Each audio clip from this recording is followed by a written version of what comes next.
Très bien. Maintenant, nous allons configurer donc notre code analysis. Donc, je vais copier donc cette étape.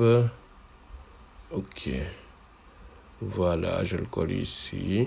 OK.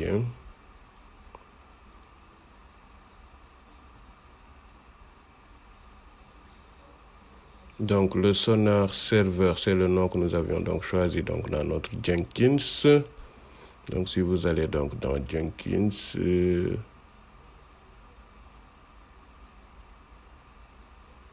dans système normalement. Très bien. Si vous scrollez jusque vers le bas, vous allez trouver donc le nom.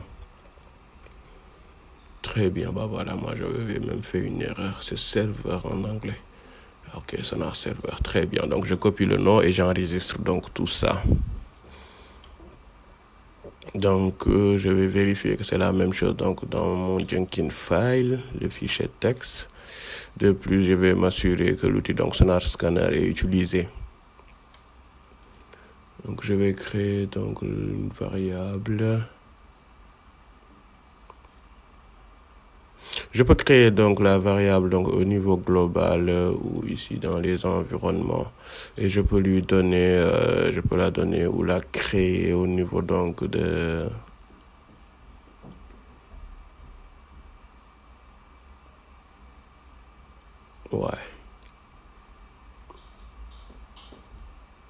Donc je lui donne le nom scanner home tool serveur 7.2 que j'ai utilisé donc dans mon Jenkins. C'est simplement le nom de la variable donc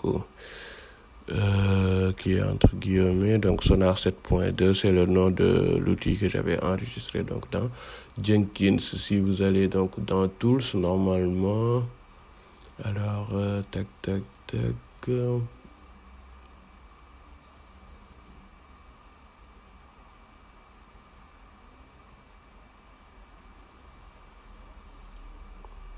il est là.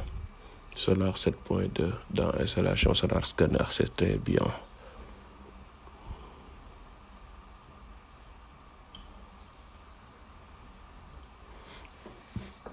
Donc,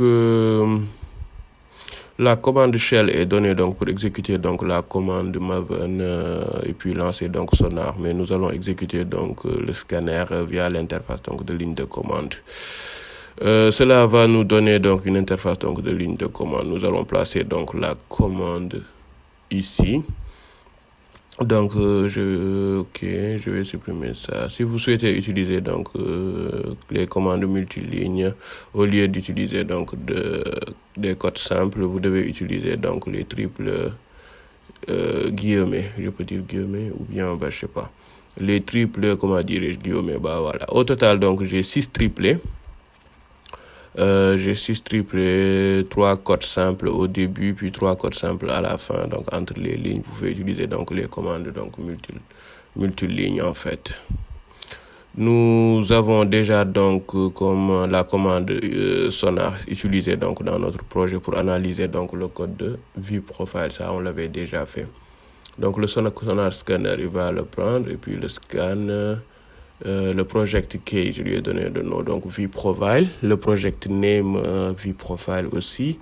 Et pour la version, donc j'ai mis la version 1. Et puis source, c'est SRC. Et puis voilà, on a les binaires.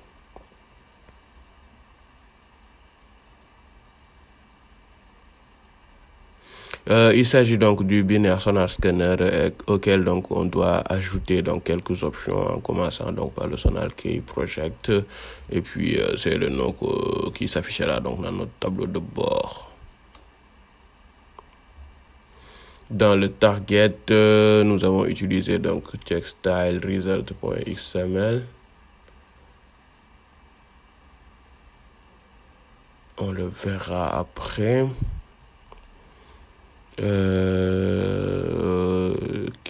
Sonar Scanner donc va donc analyser donc le code source et télécharger donc tous les résultats disponibles sur le serveur Sonar. Ça c'est bon.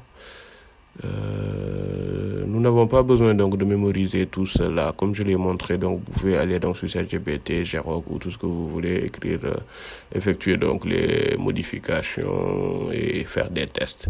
Vous allez échouer bien sûr plusieurs fois comme moi.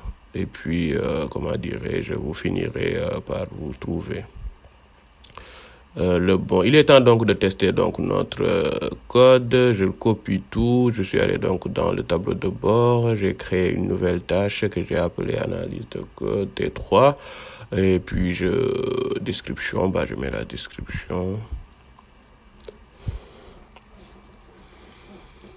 Très bien, je colle mon code source. Très bien, j'enregistre tout ça. Et puis, je peux lancer donc le build.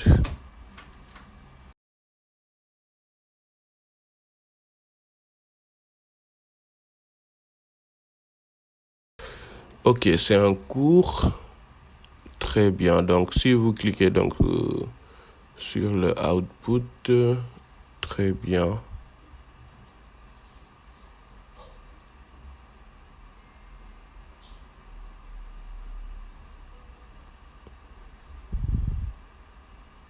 Normalement, on doit voir que tout s'est terminé avec succès.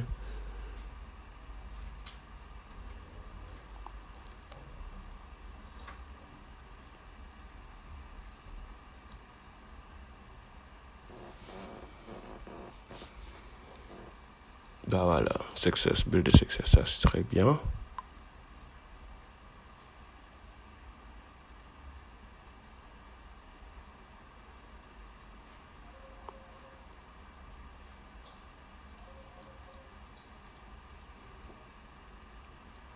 Donc, tous les résultats normalement est téléchargé donc sur le tableau de bord de SonarCube via l'adresse IP. Donc, je me connecte et puis voilà.